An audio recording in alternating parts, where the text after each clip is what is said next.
Assalamualaikum warahmatullahi wabarakatuh. Izin memperkenalkan diri, saya Tiara Safira Hidayat dengan NIM akhir 008 dari kelas A.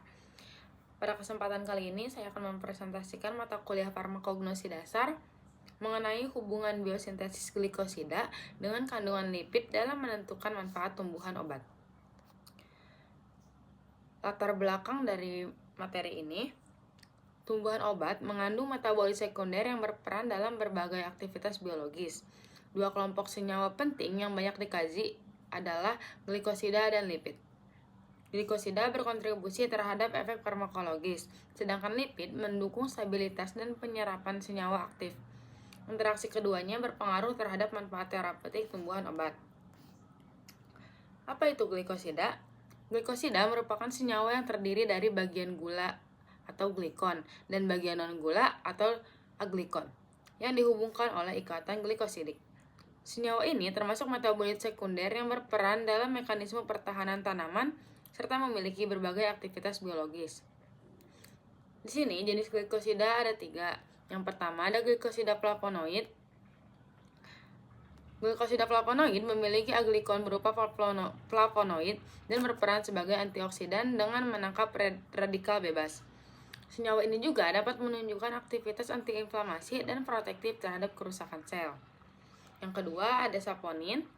Glikosida dengan aglikon triterpenoid atau steroid yang dikenal memiliki aktivitas antimikroba, imunomodulator, serta dapat mempengaruhi permeabilitas membran sehingga mendukung aktivitas biologisnya. Yang ketiga ada glikosida cyanogenik. Glikosida cyanogenik merupakan senyawa pertahanan tanaman yang melalui hidrolisis dapat melepaskan hidrogen cyanida sehingga berfungsi melindungi tanaman dari hama atau predator. Lalu apa itu lipid? Lipid adalah senyawa hidrofobik yang tidak larut dalam air, tetapi larut dalam pelarut organik. Pada tumbuhan, lipid berfungsi sebagai cadangan energi, penyusun membran sel, serta pelarut bagi senyawa aktif.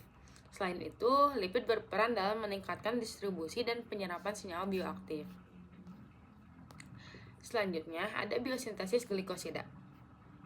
Biosintesis glikosida berlangsung melalui pembentukan aglikon dari jalur metabolisme sekunder seperti fenilpropanoid dan terpenoid.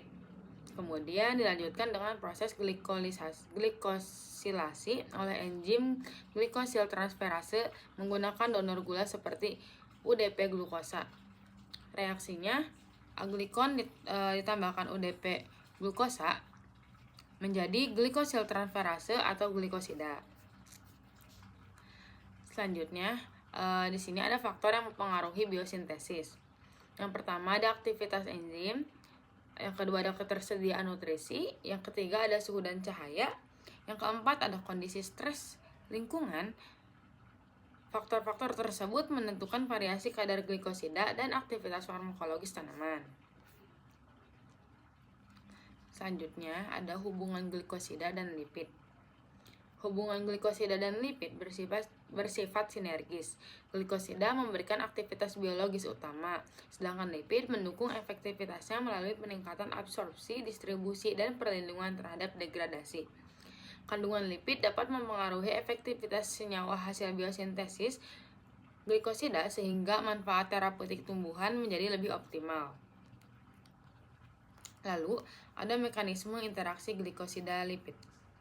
Interaksi keduanya dapat terjadi melalui peningkatan kelarutan dan transport senyawa aktif, mempermudah penetrasi melalui membran sel, menjaga stabilitas glikosida dari kerusakan enzimatik, serta meningkatkan bioavailabilitas dan efektivitas farmakologis. Berikutnya ada sumber tanaman yang mengandung glikosida. Yang pertama ada Stevia rebaudiana mengandung steviol glikosida yang dimanfaatkan sebagai pemanis alami. Yang kedua ada aloe vera mengandung glikosida dan komponen lipid yang mendukung penyembuhan luka. Yang terakhir ada Camellia sinensis mengandung flavonoid glikosida dan lipid yang mendukung aktivitas antioksidan. Lalu selanjutnya ada implikasi terhadap manfaat tumbuhan obat.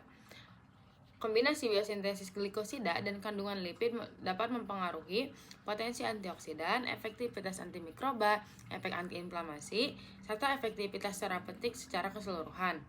Semakin baik interaksi keduanya, maka semakin optimal juga manfaat tumbuhan obat tersebut. Yang terakhir ada kesimpulan. Biosintesis glikosida dan kandungan lipid memiliki hubungan sinergis dalam menentukan manfaat tumbuhan obat. Glikosida berperan sebagai senyawa aktif utama, sedangkan lipid mendukung stabilitas, penyerapan, dan distribusinya. Interaksi keduanya berkontribusi dalam meningkatkan potensi terapeutik tumbuhan obat. Mohon maaf bila ada kesalahan kata dari saya. Terima kasih. Wassalamualaikum warahmatullahi wabarakatuh.